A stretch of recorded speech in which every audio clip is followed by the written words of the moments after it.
Today we have the opportunity and privilege to have a conversation with Mr. Sean Buccannan. He's had important experience using the new nanotechnology referred to as complex nanofluids developed by CESI Chemical, a division of Flowtech Industries. I'm Glenn Penny, Director of Technology for CESI and the inventor of CnF. I also have here Dr. Jim Crafton. Hello. Of Performance Sciences, a third-party independent consultant for CESI and Flowtech.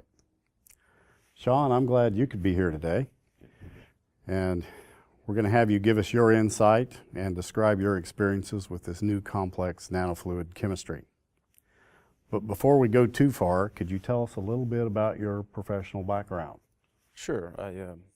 When I got out of Texas Tech University, I went to work for a service company. At the time it was known as BJ, now it's Baker Hughes, doing stimulation work in the Appalachian Basin throughout Kentucky, West Virginia, that area. Then was transferred to the Rocky Mountain region and worked all through Wyoming, the entire San Juan, Piceance Basin. Then made my way back to Texas and worked high pressure deep gas wells, and then East Texas, Haynesville, Arkoma Basin, and South Texas, and Louisiana inland waters, and then currently working back in the Bakken. So it was in South Texas where I was first introduced to your product that y'all just come out with, and we had real good success with it. Okay, can you tell us a little bit about the fracs you've managed? Yeah, we've done high rate water packs offshore, high rate water fracs, onshore, crosslink gel jobs, high temp, high pressure, low temp, you name it, just about seen it all across the country. What about additives in the frac jobs? It was funny because back in the day, this was just 10 years ago, people didn't really think about the additives too much, and I think that's where a lot of the low-hanging fruit was still left for us in the reservoirs, and we've really kind of taken a hard look at all of that stuff, because I think a lot of the problems initially with the stimulations were that we weren't taking into effect these additives. So there have been many operators that perform these frac treatments without any additives, no surfactants or anything. So can you add any insight into whether or not you thought the surfactants were doing any good? At what point did you determine they did?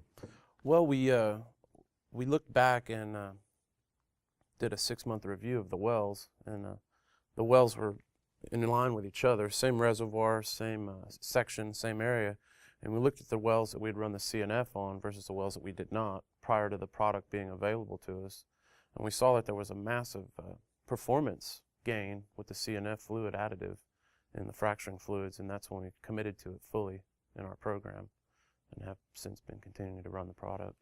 What were your expectations when you ran the CnF? At first, we kind of took it as a science project, and we didn't really have any expectations. We hoped to see some bump, but we weren't expecting the bump that we saw. We saw anywhere from 15 to 20% gains, and we were expecting pretty much 5%, to be honest. So it exceeded your expectations? Absolutely, absolutely. How did you convince management to accept the additional cost? Well, what we did is we looked at the performance of the well, and we said this is the increase in production that we're going to get, and we looked at the cost of the product versus the increase in production. It was kind of a no-brainer at $100 oil. Mm-hmm. So it was really just sitting down with the numbers and saying this is what we're going to get, and they bought into it finally. What was their primary resistance point? They thought it was unnecessary, that we could use the alternative chemicals versus this specialized chemical.